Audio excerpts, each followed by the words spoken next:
Hey guys, it's Ghosdee. Welcome back to my channel. And today I'm going to be giving my review of the Babysitter Killer Queen.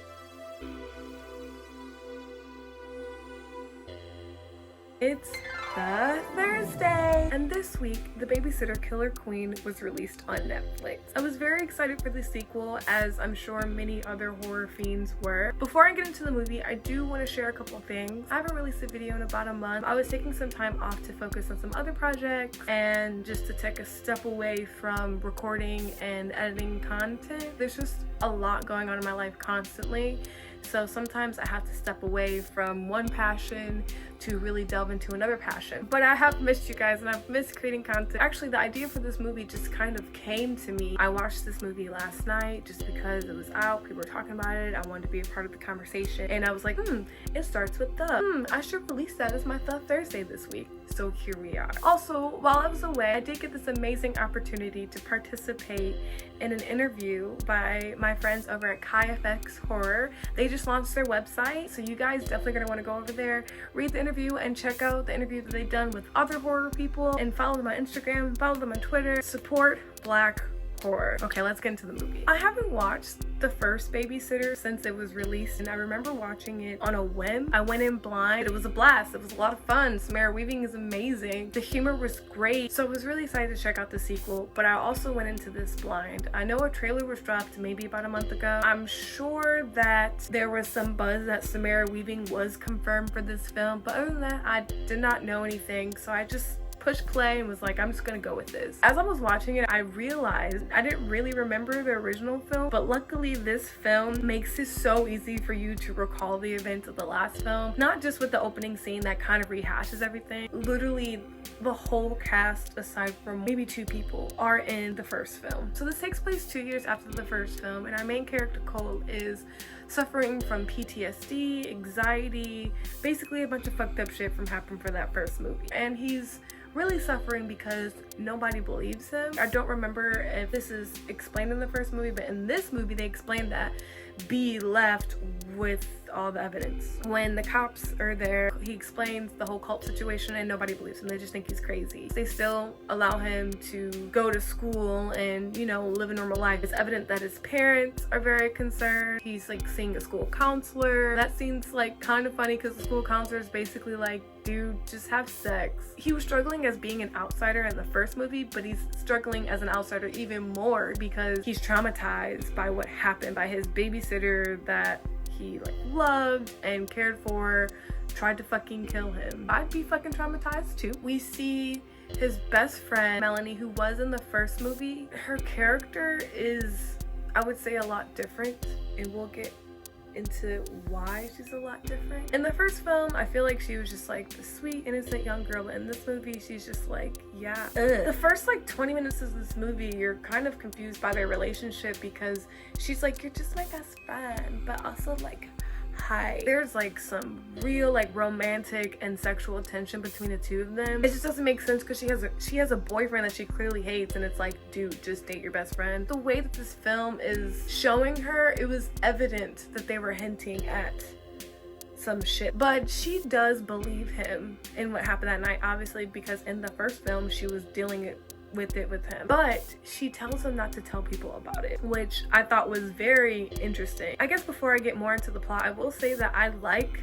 this film, but there are things that I just like didn't care too much for, and that is like the first half of this film, they present all these plot ideas that don't make sense, and you like know that it means something, but you just like, why is this happening? It takes time for them to explain why those characters made those choices or why those things happen, and I just feel like there's a better way to go about it. They're at school and there's a new girl, Phoebe, and she is immediately introduced as that cold, different, I have a dark past, I'm hiding something, the bad girl in school.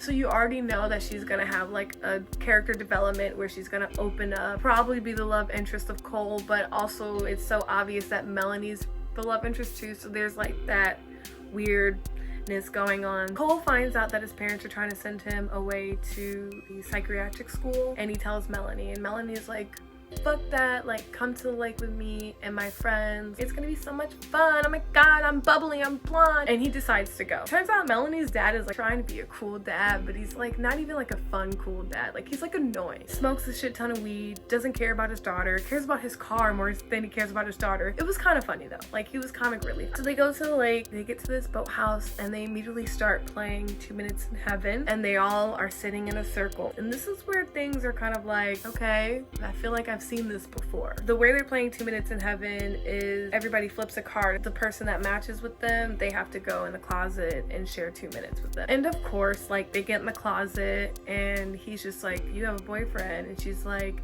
not for the next 2 minutes. And like they make out, you know, she's like coming on to him so strong, and I'm sitting here like watching this movie and I'm like, what, get to it. So they leave the closet and Melanie's friends are interrogating Cole about the cult, and they're like, so this is a thing, right? Tell us about it. They try to dig in it, and Melanie says like, no, we're not going to talk about the cult, we're not going to talk about the evil book.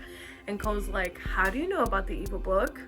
I'm like, oh, that's why Melanie is being this very sexy, desirable woman, because she is our new B. You know, she is our new B. But I feel like more evil. Like B was kind of cool and relatable. So basically what happens, he's like, how do you know about it? I never told you about it. She's like, what? Yeah, you did. He's like, no, I didn't. How you know about it? She's like, I signed my fucking name in it. And kills one of her friends, which turns out to be the sacrifice. So automatically my brain is like, oh, they literally sat in the circle like the first film. There's a sacrifice. There's a sacrifice of the virgin. Okay, so is this gonna be a rehashing of the first film? Cause okay, I guess. It turns out that everyone but the sacrifice was in on the cult. By this point, you're like, okay, so Phoebe's definitely gonna come back. And I didn't mention this, but Phoebe was on the lake with them. You're kind of like, that's interesting how the new girl is somehow at the same place as everybody else, but okay, fine, whatever. Phoebe does pop up eventually because she's like, oh, my fucking jet ski is out of gas, I need help. She sees like the blood everywhere, and she's like, but you know what, I'll leave. And Cole somehow maneuvers out of the crowd and doesn't get killed and jumps on the jet ski with Phoebe. They hide on some rocks, and she basically is just like, what the fuck? And he's like, oh, this is a cult thing, and she believes him. She's like, that's your problem, bye. Oh, I completely fucking forgot. We are reintroduced to the entire cast from the first film, which I was not expecting, but I'm pretty sure they're on the cover art of this film, so I don't know why. But I was like, whoa, these guys are coming back? Okay. Wasn't happy to see Bella Thorne because she's so fucking annoying, but her character's annoying, so I guess it works. And I don't remember if it was explained, but basically they were like, yeah, we had to fucking wait 2 years to come back and get your ass. In order to get what they want, they have to sacrifice him. So they're like, 2 years later, I guess we're gonna fucking try again. It's like, dude, just find another version. But we are reintroduced before he gets on the jet ski. So Phoebe wanders off into a scene with this guy, and you already know shit's gonna get weird with him. I did not understand why Phoebe, as someone who's so like distant and closed off, she seems to be very aware of surroundings. She was very trusting of this stranger. So she's like, can you help me catch a ride in town? He's like, sure, when my wife gets back. He doesn't have a wife. He's gonna try and take advantage of her. That's exactly what's gonna happen.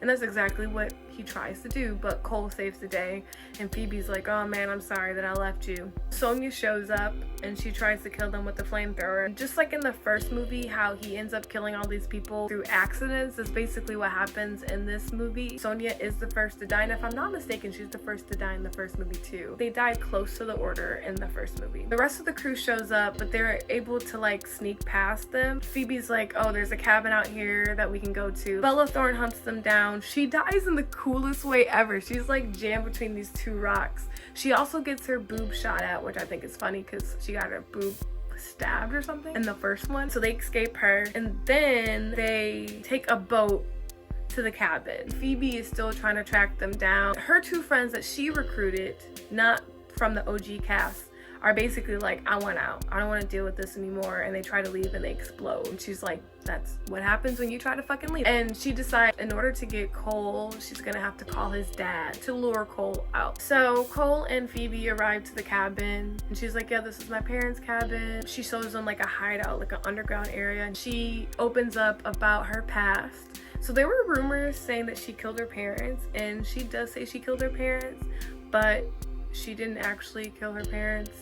they die in a car accident, but she blames herself for it because she was driving back somewhere to get a bunny that she had left, but her parents were already driving with said bunny. Everybody that was in the crash died but her. Somehow that led to them having sex. Then Cole's dad comes with Melanie's dad and tries to lure him up, and Cole's just like, this is my dad, like I can't leave without my dad. And Phoebe's like, dude, you can't trust them, we have to go up with weapons. Coincidentally, where they were is where her dad hid all the weapons, so they were able to strap up and they go up. He sees one of the OG cult members, I can't remember the guy's name, but it's like the black comic relief character. He's like freaking out like, no, what the fuck, cult member? And his dad's like, no, chill out. And Melanie comes like, I'm scared.